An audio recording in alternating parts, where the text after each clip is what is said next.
Hyvää aamupäivää arvon luomuväki munkin puolesta. Mä oon tosiaan Mika Saarenpää Helsingin yliopistosta, mutta myös Luonnonvarakeskukselta. Teen väitöskirjaani molemmissa.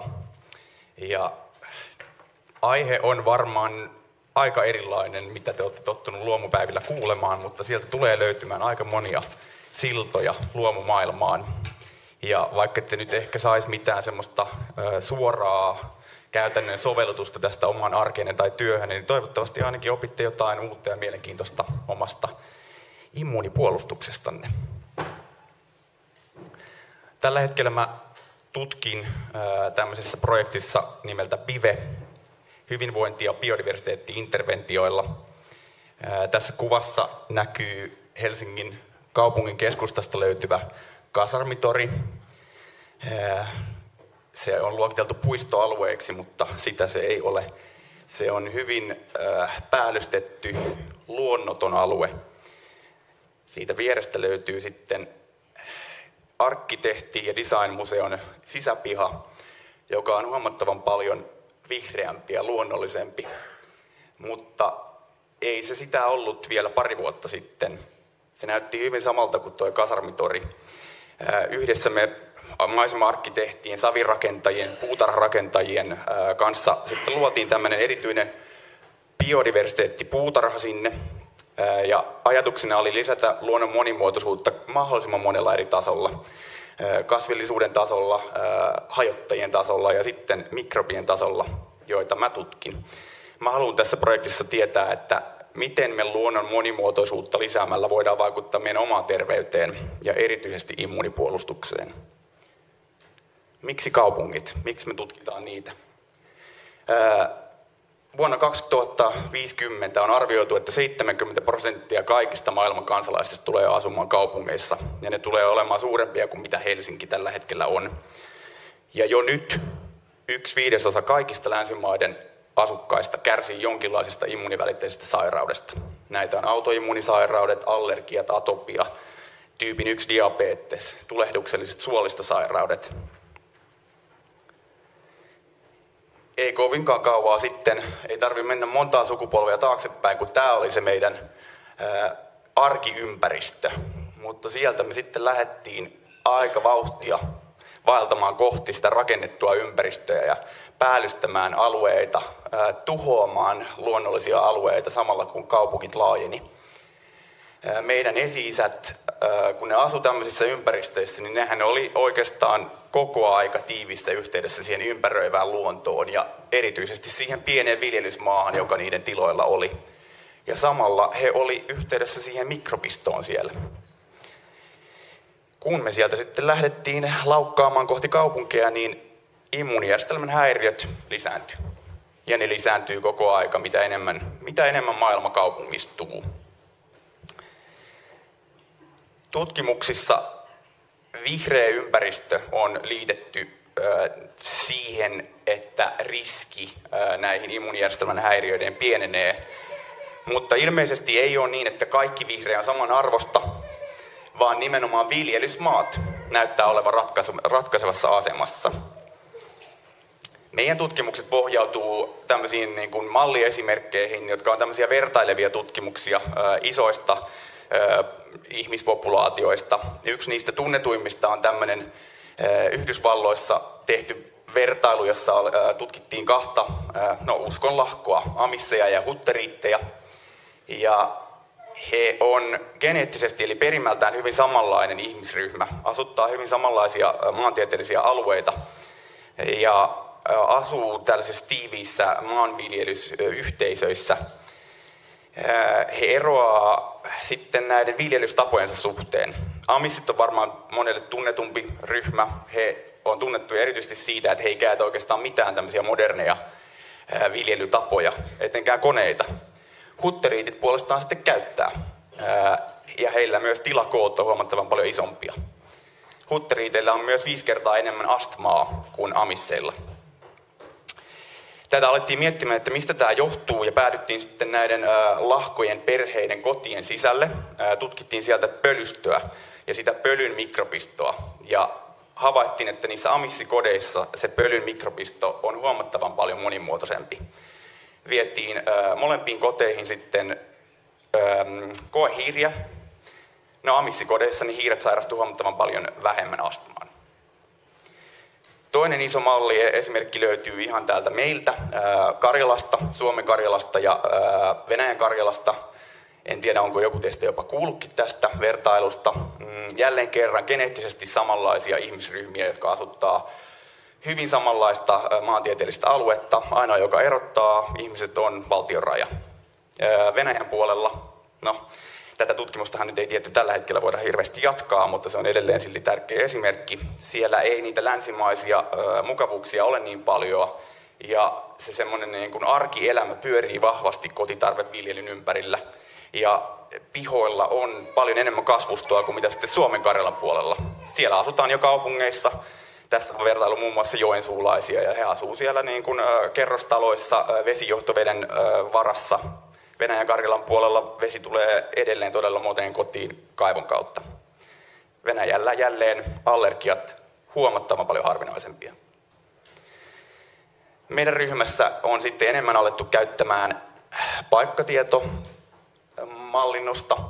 Ja tässä viimeisimmissä havaittiin, tämä on itse asiassa Mikkelistä otettu, mä otin tuon Google-satelliittikuvan. Ja meidän tutkimuksessa on havaittu, että se varhaislapsuuden kodin niin kuin lähiympäristö, niin se vaikuttaa vahvasti siihen meidän riskiin sairastua näihin autoimmuunisairauksiin. Mitä enemmän siinä on viljelysmaata, peltoa, niittyjä, maatalousmaata, metsätalousmaata, niin sitä pienempi on riski tyypin 1-diabetekseen. Ja kuten tässä kerrottiin, että Mikkeli on ilmeisesti nyt sitten Suomen luomuisin kunta, eli täällä asuessa luultavasti on sitten etulyöntiasemassa. Jaha, no tämä menikin näin. Katsotaan. Miten tämä sitten toimii? Meillä on tämä monimuotoinen ympäristö, jossa on toivottavasti mahdollisimman monenlaisia erilaisia habitaatteja, viljelysmaata, vesistöjä, metsää. Me vietetään siellä aikaa, tehdään töitä siellä, lapset leikkii. Ja sitten meidän keho kuorruttuu niillä mikrobeilla, joissa ei nyt kuorrutu, niin ainakin jää jotain siihen. Ja siinä ei tarvitse olla fyysistä kosketusta, että yksinkertaisesti vaikka hengittäminen, meille menee aina jotain orgaanisia partikkeleita tuonne nenän kautta sisään. Sitten ne mikrobit, erityisesti bakteerit tässä tapauksessa, päätyy toivottavasti meidän kehon sisälle suolistoon. Ja siellä mä nyt mainitsen semmoista 2 päätapaa, millä ne voi vaikuttaa meidän immunipuolustukseen. Se tunnetumpi tapa on, että meille tulee semmoisia niin kutsuttuja hyvisbakteereita. Moni tuntee vaikka jogurteista, maitohappobakteerit.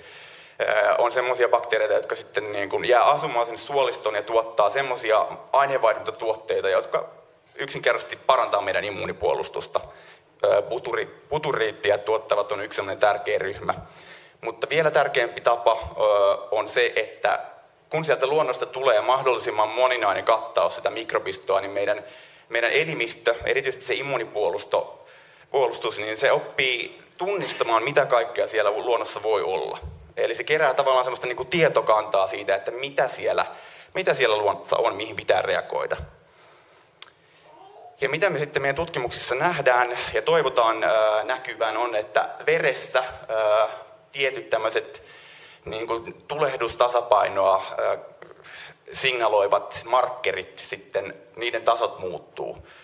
Meidän tutkimuksissa tällaiset tulehdusta hillitsevät, eli anti-inflammatoriset markkerit, sytokiinit, ne lisääntyy. Ja sitten tulehdusta kiihdyttävät proinflammatoriset sytokiinit, ne vähenee. Ja tämä sitten vaikuttaa siihen, että riski sairastua näihin autoimmunisairauksiin, niin se pienenee.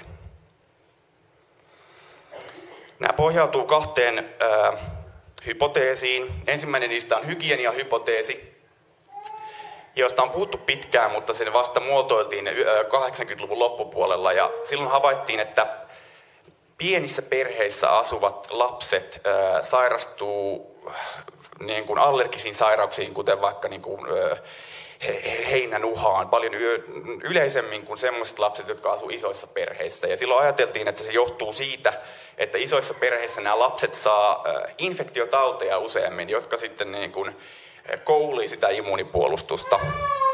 Nyt meillä on valistuneempi arvaus tästä, ja meidän pitää oikeastaan evoluutiossa mennä lajin suhteen aika paljon taaksepäin, Ja jos mietitään, että me ollaan niin kuin lajina oikeastaan varmaan 95% ajasta oltu ranteet ja nilkat mudassa, semmoisessa täydellisessä yhteydessä siihen maaperään ja sen mikrobistoon, ja sieltä on tullut jatkuvalla syötöllä sitä pieneliöstöä, loisia, niin meidän immuunipuolustuksen on pitänyt oppia suodattamaan sieltä ne uhat, joihin oikeasti pitää reagoida, ja sitten sivuuttaa se kaikki muu. Eli jos se olisi reagoinut kaikkeen, mitä sieltä luonnosta tulee, niin se olisi käynyt ylikierroksilla. Luultavasti meitä ei olisi lajina. Eli se tottui siihen, että siellä kehossa on vaikkapa laakamatoja ja niille ei tehty mitään. Nyt kun me ollaan tuollaisissa yläkuvan kaltaisissa ympäristöissä, niin eihän sitä jatkuvaa mikrobivirtaa tule. Ja silloin meidän keho alkaa keksimään niitä uhkia, jotka voi olla vaikka siitepölyhiukkanen tai sitten pahimmassa tapauksessa kehon omat solut, kuten käy vaikkapa tyypin 1 diabeteksessä, jossa keho hyökkää haimansoluja vastaan. Tämä on sitten laajentunut biodiversiteettihypoteesiksi, ja tässä on otettu nyt sitten huomioon se, että meillä on maailmanlaajuinen biodiversiteettikato käynnissä.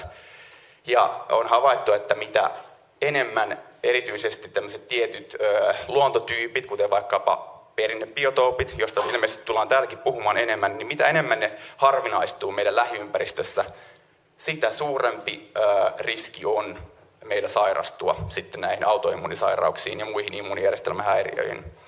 Eli biodiversiteettihypoteesin mukaan biodiversiteetti todella suojelee meitä ulkoisesti ja sisäisesti. Ja tässä on tämmöinen niin kuin yksinkertaistettu kaavakuva vielä siitä, että elinympäristöt katoaa, meillä on alentunut mikrobikontakti, joka sitten vaikuttaa siihen, että mikrobitasapaino häiriintyy, immuuniväste häiriintyy ja sitten riski sairastua kasvaa. Me ollaan meidän tutkimusryhmässä keskitytty tämmöisiin kokeellisiin tutkimuksiin. Ja ensimmäinen niistä oli tämmöinen ovimattokoe, jossa laitettiin ihan tämmöiset kuramatot kaupunkilaisten ja maaseutulaisten oville tietyksi aikaa kesällä ja talvella. Ja mitä siellä havaittiin oli, että keskitalvellakin maaseudulla se niin kuin sisälle kulkeutuvan orgaanisen materiaalin määrä ja sitten sen orgaanisen materiaalin mikrobisto oli monimuotoisempia kuin kaupungeissa kesällä. Eli se niin kuin maaseudun minimi on korkeampi kuin se kaupunki-ihmisten kodin maksimi. Sitten siirryttiin tämmöisiin kliinisempiin kokeisiin, mä kutsun niitä hinkkauskokeiksi. Niissä vapaaehtoiset hiero käsiinsä tämmöisiä niin kuin luonnollisia materiaaleja, sammalta, hiekkaa, kompostia, erilaisia kasvualustoja 2 viikon ajan. Ja ensimmäisenä me nähtiin se, että käsienpesunkin jälkeen niin ihon se mikrobisto monimuotoistui. Ja 2 viikossa tämä vaikutus siirtyy sitten suolistoon. Tämä oli tämmöinen pilottikoe, että me haluttiin yksinkertaisesti todistaa, että tämä on mahdollista, että pystyy tällaisella interventiolla todellakin monimuotoistamaan sitä kehon mikrobistoa. Sitten siirryttiin vähän suuremman luokan tutkimuksiin. Näistä on ehkä joku saattanut kuullakin. Yle näistä ainakin uutisoi. Päiväkoti- ja hiekkalaatikkokokeet lapsilla. Lapsia on hyvä tutkia sen takia, että heidän immuunipuolustuksensa kehittyy kovaa vauhtia. Päiväkotitutkimuksessa kaupunkipäiväkodit sai aiemmin hyvin hiekkaiselle pihalleen kasvatuslaatikoita, hedelmäpuita, marjapensaita ja sitten tässä vähän huonosti tässä oikealla näkyvää metsänpohjaa eli kunttaa. Ja mitä siellä sitten nähtiin? No lasten kehon immuunipuolustusta edistävät mikrobiyhteisöt monimuotoistu. Otettiin verta lapsista myös ja siellä nähtiin juuri niin, että ne anti-inflammatoriset tulehdusta hillitsevät sytokiinit, ne meni ylös. Hiekkalaatikkokokeissa sitten tavallisiin hiekkalaatikoihin laitettiin tämmöistä meidän ryhmän erityistä biodiversiteettijauhetta, joka oli kehitetty sillä että se muistuttaa tavallaan metsän pohjan mikrobiyhteisöjä. Ja sitten siellä oli tämmöinen leikittäjä ja havaittiin jälleen kerran, että lasten kehon mikrobistot muuttui iholla ja suolistossa. Sitten mennään mun omaan tutkimukseen, mun väitöskirjan tärkeimpään kokeeseen, kotiviljelykokeeseen.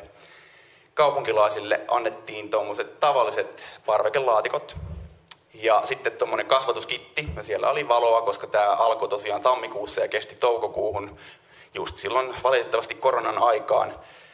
Sitten he sai kaikenlaisia kasveja, että siellä on valkosipulia, inkivääriä, papua, retiisiä. 2 ryhmää, interventioryhmä ja kontrolliryhmä. Interventioryhmä sai semmoista meidän kehittämää biodiversiteettimultaa, joka jälleen kerran jäljitteli metsäpohjaa, ja sitten kontrolliryhmä sai kasvuturvetta. No mitä nähtiin? Biodiversiteettimullalla viljelleet ihmiset, heidän kehon mikrobisto muokkautui parempaan suuntaan, ja veressä nähdään jälleen kerran, että ne antiinflammatoriset tulehdusta hillitsevät markkerit lisääntyy. Samaa ei nähdä, kun kasvatetaan kasvuturpeessa. No mikä se selittävä tekijä luultavasti siellä on? Tässä kuvassa näkyy Shannon diversiteetti, se on tämmöinen yleisesti biologian käyttämä monimuotoisuusindeksi, joka ottaa huomioon lajimäärää ja kuinka tasaisesti se on jakautunut. Ja siellä on oikealla tämä interventio biodiversiteettimulta, ja sitten vasemmalla tuolla keltaisella on se kasvuturve, ja nehän eroaa moninkertaisesti siinä. Biodiversiteettimullassa on monimuotoisempi mikrobiyhteisö. Tällä hetkellähän mä puhuin vaan oikeastaan noista niin kuin ihon vaikutuksista, mutta oikeastihan me ollaan kiinnostuneita siitä, että minkälaisia muutoksia näkyy suolistossa. Me otettiin näytteitä kaikista niistä kasveista, mitä ihmiset kasvatti, kasvualustosta ja sitten ulosteesta. Ja ne on nyt tarkemmassa syynissä sen takia, että me halutaan päästä lajitasolle ja me halutaan tietää, että näkyykö se niin kuin kasvualustan mikrobin monimuotoisuus myös niissä kasveissa. Eli kasvaako siinä biodiversiteettimullassa niin kuin mikrobistoltaan monimuotoisia kasveja. Ja kun ihmiset syö niitä, niin näkyykö se sitten suolistossa ja sitä kautta immunipuolustuksessa. Ja tämä on siitä tärkeää, että just kun tuossa alussakin mainittiin, että no itse asiassa Sari ei maininnut just luomun yhtenä tämmöisenä vetovoimatekijänä sitä, että se voi edistää terveyttä. Ja tätä pitäisi tutkia paljon enemmän, että onko niin, että luomumaalla kasvaa mikrobistoltaan niin kuin monimuotoisempia ja erityisesti terveyttä edistäviä kasviksia. Ja miten sitten saada se sinne kuluttajalle? Nämä meidän tutkimukset antaa vahvistusta sille, että me ollaan kehitytty riippuvaisiksi viljelysmaista. Ja tuo yläkuvan kaltainen ympäristö, joka oli vähän aikaa sitten vielä meille se normi, niin nykyään se on monelle tuttuva joidenkin vaikkapa lammaspaimenviikkojen kautta. Siellä ei vietetä enää aikaa. Mä en tiedä, onko meillä Suomessa vielä sellaisia henkilöitä, joilta ei löytyisi siitä vaikkapa 1,5 kilometrin päästä kodista mitään niin kuin vapaata pintamaata, mutta maailmalta varmasti löytyy ja tämä tulee olemaan yleisempää. Ja vaikka siitä niin kun kodin ympäristöstä löytyisi jotain viljelysmaata, niin minkälaista viljelysmaata se on? Tämä mun kotiviljelykoe, vaikka se onkin tämmöinen pilottikoe, niin siinähän nyt kävi selväksi se, että ei kaikki maaperä ole samanlaista mikrobistoltaan. Voiko olla niin, että luomumaat on todella parempia? Ja jos meidän ympärillä on oikeastaan vaan semmoisia tehotuotettuja ja perinteisemmin nykyisin menetelmin kasvatettuja peltoaloja, niin vaikuttaako se yhtä paljon meidän terveyteen vai ei? Me tiedetään jo, että maanpäällinen monimuotoisuus usein siirtyy sinne maan alle. Eli mitä enemmän kasveja meillä on, niin sitä monimuotoisempaa se pieneliöstö siellä niin kuin maaperässä on.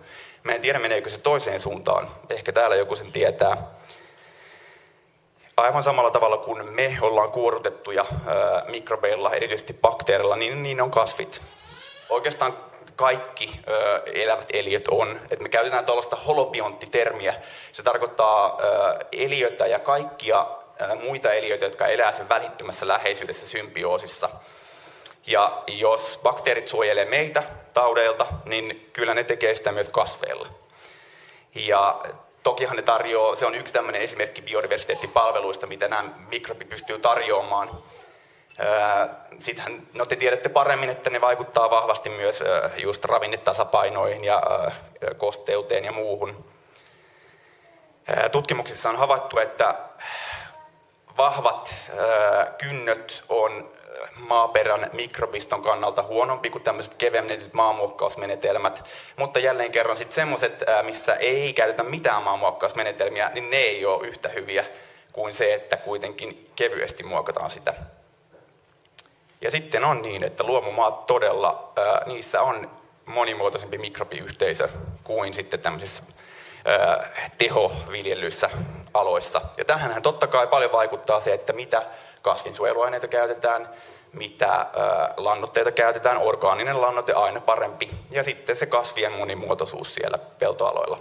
Tullaan kuulemaan seoskasvustoista täällä, varmaan erittäin hyvä keino lisätä sitä. Sehän on niin, että meillä kaikilla eliöillä on meihin niin kuin lajina erikoistunut mikrobisto, eli normaali flora, ja niin se on kasveillakin.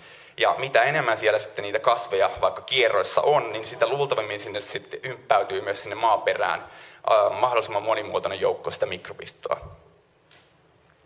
Meidän ryhmä on ollut mukana tutkimassa omenoita ja mustikoita, ja niissä on havaittu valitettavasti niin, että itse asiassa kotipuutarhat on parempia kuin viljelykset.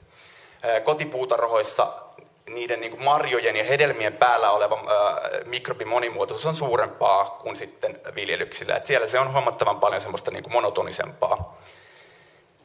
Ja käsittelyvaikutus on suuri. Sanotaan vaikka, otetaan esimerkiksi nyt omena, jos sinne laitetaan vahapinta, se vaikuttaa.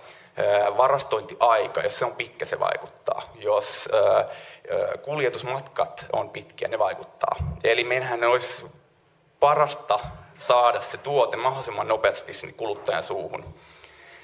Ja itse asiassa just tätä ennen sain tietää, että luomuvadelmien se niin kuin pintamikrobisto on monimuotoisempi kuin sitten ei-luomujen. Sitten siirrytään takaisin meidän tutkimuksiin. Me ollaan nyt menty taas yksi askel vähän ylemmäs. Tämä on osa tätä PIVE-tutkimusta. Me on otettu oppia oikeastaan kaikesta tästä, mitä on ollut me ennen tätä.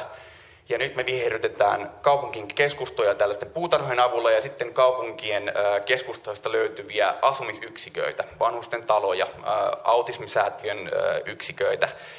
Ja tässä me nyt lisätään sitä luonnon monimuotoisuutta sinne Karhun ympäristöön kaikilla tasoilla. Eli siellä tulee mahdollisimman monenlaisia kasveja. Monet niistä on mietitty totta kai pölyttäjien kannalta, mutta yleisesti hyönteisten kanssa myös. Siellä on monenlaisia kasvualustoja, siellä on monenlaista haketta. Ja sitten mikä on katoava luonnonvara kaupungeissa ja nykyään myös sitten metsissä on lahopuu. Ja niihin on näissä meidän kohteissa ympätty sitten syötäviä sieniä. Eli ajatuksena on, että näihin kohteisiin sitten löytää mahdollisimman monet eliölajit, hyönteiset, hajottajat, linnut, ihminen. Ja sitten samalla tavalla kuin linnut syö siellä niitä hedelmiä ja marjoja, mitä sinne on istutettu, niin ihminen tekee sitä myös. Tämä on semmoinen tutkimus nyt, että me ei keskitytä enää pelkästään immunipuolustukseen, vaan meillä on niin kuin joukko kaikenlaisia osaajia, että meillä on siellä sairaanhoitajia ja ympäristöpsykologeja. Ja tämähän johtuu tietysti siitä, että luonnolla on tämän immunipuolustuksen vahvistamisen lisäksi paljon muitakin hyviä yhteyksiä meidän terveyteen ja hyvinvointiin. Tässä on tämmöinen kaavakuva. Siellä ylhäällä on tämmöiset niin kuin fysiologiset tai fyysiset hyödyt, muun muassa just kuinka ilmanlaatu paranee ja sitten kuinka stressi se vähenee ja kuinka me palaudutaan helpommin luontoympäristöissä. Sitten fyysinen aktiivisuus lisääntyy ja sitten sosiaalinen hyvinvointi parantuu. Ja sitten siellä on alhaalla nyt vihdoin meidän immunipuolustus ja se ei ole kauaa siellä ollut. Nyt vasta ensimmäistä kertaa otetaan sitten niin kuin oikeastaan nämä kaikki mukaan samalla kertaa. Suomessahan on kovin vahva tämä Green Care-skene, josta varmasti moni teistäkin on kuullut. Ja he on tehnyt paljon yhteistutkimuksia, missä nämä 4 yläpalikkaa on otettu huomioon, mutta immunipuolustusta ei vielä oikeastaan kertaakaan. Ja tämä aiotaan nyt muuttaa. Ja yksi tämmöinen hyvä esimerkki tämmöisestä Green Care-toiminnassa, jossa kaikki nämä yhdistyy, on maatilamatkailu.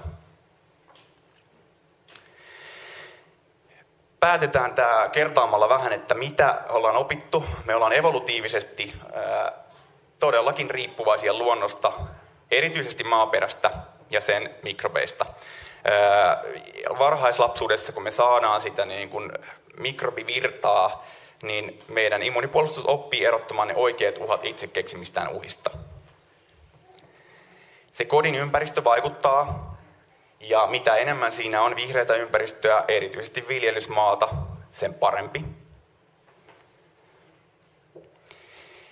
Meillä on käynnissä biodiversiteettikato ja sitä kautta meiltä häviää monia todella tärkeitä habitaatteja, mutta vaikka nykyään puhutaan paljon vaikkapa pölyttäjistä, niin mikrobien kadosta ei vielä puhuta kovinkaan paljon. Ja se saattaa monin paikoin olla jo arkea, että meillä ei ole vaikkapa tiettyjä meille tarpeellisia bakteereita siinä lähiympäristössä. Biodiversiteettiä voidaan palauttaa erilaisin toimin, huolehtimalla vaikka just niistä perinnebiotoopeista, mutta myös kaupunkeihin. Ja nämä meidän biodiversiteetti-interventiot on hyvä esimerkki siitä, että voidaan sitten ihmisten terveyttä tällä parantaa, mutta meidän ei oikeastaan pitäisi päästää sitä siihen tilanteeseen asti, että meidän pitää lisätä jollekin alueelle sitä, missä se on aikaisemmin ollut. Helsingissä nyt jos vaikka seuraa kaupunkipuistojen poistoa, että siellä nyt taistellaan esimerkiksi Stansvikin puiston puolesta, niin se on tästä näkökulmasta aivan järjetöntä, että me raivataan siellä monimuotoinen luonto, rakennetaan ja sen jälkeen istutetaan sinne. Sen ei pitäisi mennä näin. Sen luontoyhteyden lisäksi tärkeä tapa saada tätä hyvälaatuista mikrobialtistusta on ne tuoret tuotteet. Ja meidän pitäisi tietää enemmän juuri siitä, että miten meidän viljelytavat vaikuttaa siihen, minkälaisiksi niiden tuotteiden mikrobistot muodostuu ja että miten me saadaan ne mahdollisimman tehokkaasti sinne kuluttajille ilman, että me hävitetään siinä matkalla sitä mikrobistoa. Mä aloin miettimään tätä yksi päivä kaupassa, että siellähän oikeastaan heavy-osastolla kaikki muuttuu puhtaammaksi. Mietitte vaikka perunoita, siellä on koko ajan puhtaampia, pestympiä perunoita. Te ette joudu enää olemaan kosketuksissa siihen multaan, edes sen vertaa, että te pesisitte ne kotona. Salaattipusseissa on valmiiksi pestyjä salaatteja. Eli meiltä häviää koko aika sitä mikrobikontaktia sieltä. Ja sen pitäisi mennä just toiseen suuntaan. Pitäisi olla paljon likaisempia perunoita siellä. Ja sehän olisi luultavasti vaan helpompaa, kun voitaisiin tarjota sitä. Ja eihän se ole, kyllä mä muistan lapsuudessani, että ne oli hyvinkin kurasia ne perunat. Luomun rooli, mikä se on? No me tiedetään, että näissä yksittäistapauksissa, mitä nyt on tutkittu, luomu edistää sen maaperän monimuotoisuutta ja näköjään myös sitten niiden tuotteiden, mutta tätä tietoa me tarvitaan huomattavan paljon enemmän. Tässä on esimerkki mun kodin ympäristöstä, joka on mun mielestä tavallaan aika täydellinen tapa lisätä sitä mikrobialtistusta. Tämä on semmoinen vadelmien itsepoimintatila luomumailla. Heillä on siellä kahvila, heillä on siellä sikoja ja lampaita, kanoja. Sinne tullaan koko perhe viihtymään. Ne vadelmat menee suoraan sieltä suuhun. Lapset käy hiplaamassa noita eläimiä, joilla on oma mikrobiominsa, siirtää sitä sitten itseensä ja vie kotiin. Tämä on semmoinen unelma-esimerkki siitä, miten voisi olla. Toivottavasti tulevaisuudessa näin enemmän onkin. Kiitos.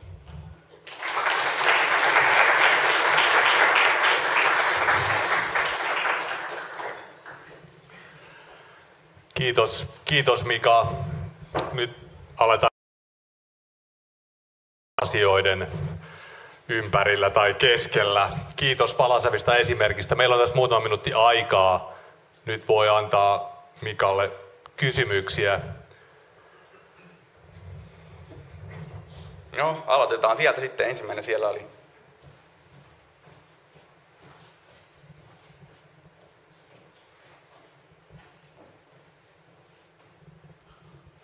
Hei, mä oon Aura Lammenparas Pro-luomusta ja kiitos valtavan hyvästä ja mielenkiintoista esityksestä.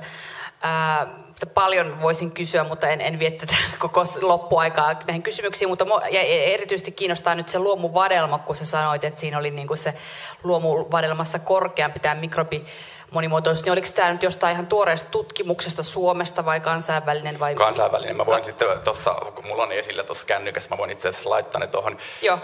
Mä hain aika paljon noita ja harvittavan useinhan sitä lähestytään just niin kuin tuoteturvallisuuden kannalta, että sieltä jos me katsotaan niin kuin bakteerilajeja, niin me toivotaan, että sieltä ei löydy jotain vaikka salmonellaa tai muuta. Ja sitten ei keskitytä mihinkään siihen muuhun. Ja tässäkin oli mainittu niin, että niin kuin keskitytty lähinnä terveyttä edistäviin bakteereihin, mutta jos jotain tästä ottaa mukaan, niin se ei ole pelkästään niin, vaan me halutaan oikeasti se koko monimuotoisuus sieltä. Joo. Mutta se on suhteellisen uusi kansainvälinen tutkimus. Okei, hyvä. Hei, kiitos. Joo, mun nimeni on Sari Iivonen ja edustan Luomuinstituuttia. Tosi kiinnostava ja inspiroiva puheenvuoro ja tosi tärkeä aihepiiri. Mua kiinnostaa erityisen paljon nyt toi kasvikset ja luomukasvikset ja niiden yhteys niin kuin terveyteen. Ja mä pohdin sitäkin, että me ollaan luomuala viime aikoina puhunut kovasti kasvihuonetuotannosta ja luomusäädöksethän nyt sitten mahdollistaa sen, että noita niin kuin luomuyrttejä voidaan kuluttajille myydä sen ruukun kanssa ja tavanomaisia tuotteita voi sitten ilman ruukkua myydä ja silloin se multahan tulee luomuyrteissä mukana kotiin, niin pitäisikö sitä tutkia, että onko ne oikeasti sitten niin kuin terveellisempiä yrttejä tämän immunopuolustuksen näkökulmasta? Kyllä, mä uskon, että se on juurikin näin, että mullahan tuossa kokeessa kävi sitten niin, että ihmiset ei tietenkään kuunnellut mua, vaan ne alkoi istuttaa itse sinne yrttejä. Ja mä oon joutunut jättämään heidät siitä kokeesta pois, koska mä en ole ihan varma. Mä näin näiden yksittäisten ihmisten kohdalla, että heillä sitten mikrobimuutokset olikin lähtenyt niin kuin nousuun. Että mä epäilen, että se on just sen ansiota, että he on alkanut istuttelemaan sinne muita asioita ja hakenut muuta maaperää kuin mitä ohjeessa oli. Että kyllähän siinä niinku tulee ylipäätään se puoli, että aina kun sä otat sieltä vaikka sanotaan nyt ruohosipulinipusta jotain, niin kyllähän sä luultavasti kosket myös siihen maaperään. Ja sitten saatat istuttaa se vaikka ruukkuun ja siinä jälleen kerran sitä kontaktia sen maaperään. Eli kyllä se luultavasti näin on, mutta rahaa jos saa, niin tutkin. Hyvä. Sitä rahaa me sulle varmaan kyllä pystytään jostain järjestämään, jos on näin mielenkiintoista tutkimusta, mutta kysymyksiä on lisää. Oliko siellä toinen mikki siellä puolella? Ei ole.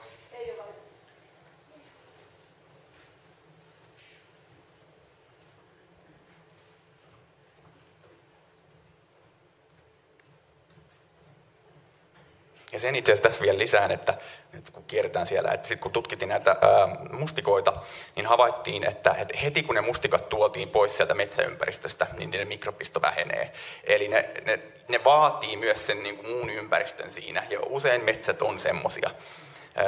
Että siinä tapahtuu jotain, erityisesti jos mennään sitten johonkin niin kuin tunneliviljelyyn tai muuhun, niin sitten sieltä ei välttämättä tule sitä niin kuin bioaerosolia.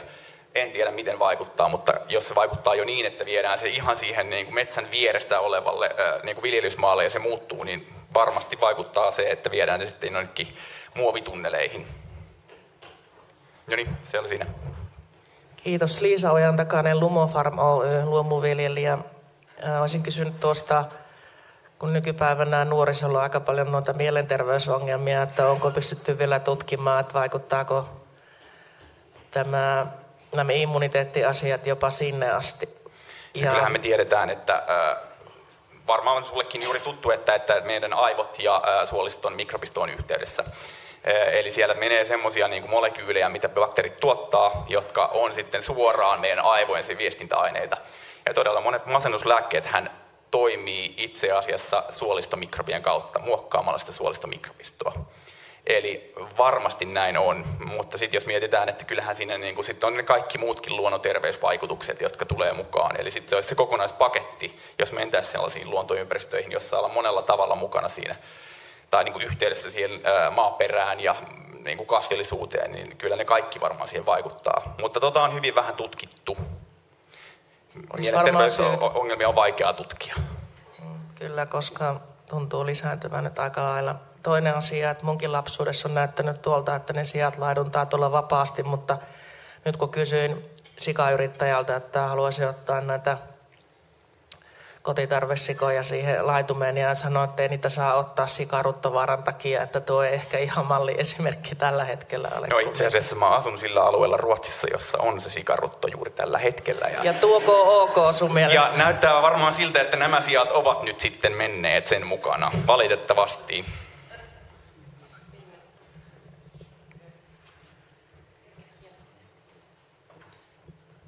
Hei, kiitoksia ihan valtavan mielenkiintoisesta esityksestä ja mielenkiintoisesta tutkimuksesta. Arolakso Anu, Ekocentriasta saman koulutuskuntayhtymästä ja taas niiden ruokapalveluiden kanssa kun touhua, niin saattaa olla, että nyt sitten sohasen jotakin semmoista, mitä ei pitäisi sohasta, mutta kun mietin, että tänä päivänä ammattikeittiöt toimii hyvin kliinisesti, elintarvikeviranomaiset ja muut sanoo, että ei ei multasia ja eikä sen semmoisia ja kaikki tulee pestynä ja plankattuna ja putsattuna, niin tämä vähän on nyt niin kuin ristiriidassa sitten siihen, että jos meidän pitää tarjota meidän lapsille ja vanhuksille ja koululaisille ja kaikille terveellistä ja ravitsevaa ruokaa, niin miten tämä terveys nyt sitten tulee tässä putsplankatussa ruuassa Niin, toteen?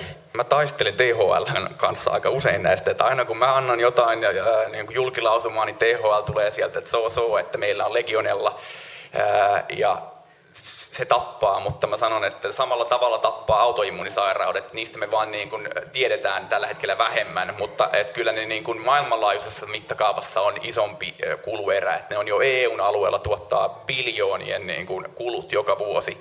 Ja jos meillä on sellaisia yksittäisiä vaikka legionella-tapauksia, jotka olisi vältettävissä vaikkapa sillä, että ei niin kuin avata jotain auringossa seissyttä multapussia. Mutta et kyllähän tässä niin kuin se on, että me ollaan jo niin vieraantuneita monessa paikkaa siitä luonnosta, että semmoinen niin kuin, että me pelätään kaikkea bakteeristoa. Ja vaikka se olisi, useinhan se on niin, että biodiversiteetti suojelee, eli mitä mitä isompi kattaus siinä olisi sitä monimuotoista bakteeristoa, niin sitten ei sieltä ne yksittäiset patogeenit välttämättä hyppäiskään esiin. Eri asia on sitten, että jos on säilytysajat pitkiä, niin jos ne seisoo siellä niin vaikkapa keskon varastossa pitkään, niin sitten varmasti haetaan sitä kliinisyyttä, mutta kun sen ei pitäisi olla niin. Hyvä. Kiitos Mika. Tämä jää meille hautumaan jokaisen meidän takaraivoon ja kehoihimme ja suoliston mikrobien toimintaa mietimme. Ja tämä varmasti antaa meille monille viljelijöille ihan käytännön tasollakin mahdollisuuksia, ainakin niille, ketkä kehittävät sitä omaa tilansa ja miettivät, että voisiko niiden koneiden sijaan sinne palkata jotain kuopsuttavia sormia sinne maalle ja siitä niin sitten rahastaa, että he pääsevät parantamaan omaa terveyttään sinne meidän tiloillemme. Et ihan oikeasti nämä varmasti tulee olemaan tulevaisuudessa ihan hyödyllisiä ja varteenotettavia vaihtoehtoja. Ja palaan vielä nopsaa tähän koulujen asiaan, että onhan Suomessakin ollut niitä semmoisia kokeiluja, missä on sitten niin kuin päiväkotien ja koulujen pihoilla ollut kasvatuslaatikoita ja sitten on otettu käyttöön oikeastaan kaikki se tuote siitä niin kuin pihalta. Ja sehän olisi unelma, jos näin tapahtuisi suurimmassa osassa paikkoja. Eli että itse ne lapset osallistuu siihen viljelyyn, kädet multaan ja sitten vielä syödään ne siinä lounastauon aikalla.